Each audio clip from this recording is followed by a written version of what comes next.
ગુજરાત સરકાર દ્વારા બાળકોના આરોગ્ય માટે ચાલતા RBSK કાર્યક્રમ અંતર્ગત ભરૂચના તપોવન સંસ્કાર કેન્દ્ર DLSS સંચાલિત શ્રી BH પંડ્યા અને શ્રી વિદ્યા ગુરુકુલમ સ્કૂલના બાળકોનું હેલ્થ ચેકઅપ કરવામાં આવ્યું।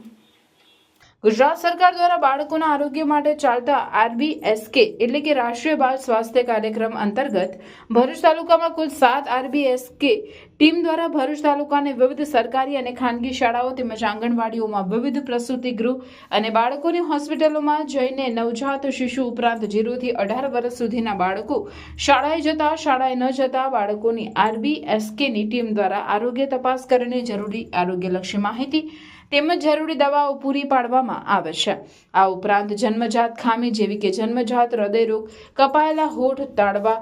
ક્લબ ફૂટ, બહેરાશ વગેરે રોગોની ઉપરાંત અલગ અલગ મેડિકલ તથા સર્જિકલ સારવાર ફ્રીમાં આપવામાં આવે છે। જે અંતર્ગત RBSK ટીમના ડોક્ટર અતુલ હિરાણી, ડોક્ટર કૃષ્ણા ગાબાણી, હેતલ હડિયા અને પ્રિયંકા પટેલ દ્વારા ભરૂચના જાડેશ્વર વિસ્તારમાં આવેલી તપોવન સંસ્કાર કેન્દ્ર DLSS સંચાલિત BH પંડ્યા અને વિદ્યા ગુરુકુલ સ્કૂલમાં અભ્યાસ કરતા બાળકોનું હેલ્થ ચેકઅપ કરવામાં આવ્યું હતું। જેમાં ટીમ દ્વારા દરેક બાળકોના વજન, ઊંચાઈ અને હેલ્થ સ્ક્રીનિંગ કરી જરૂરી આરોગ્યલક્ષી માહિતી આપી જરૂરિયાતમંદ બાળકો તેમજ હિમોગ્લોબિનની ઉણપ ધરાવતા બાળકોને ફ્રીમાં સારવાર આપવામાં આવેલ હતી।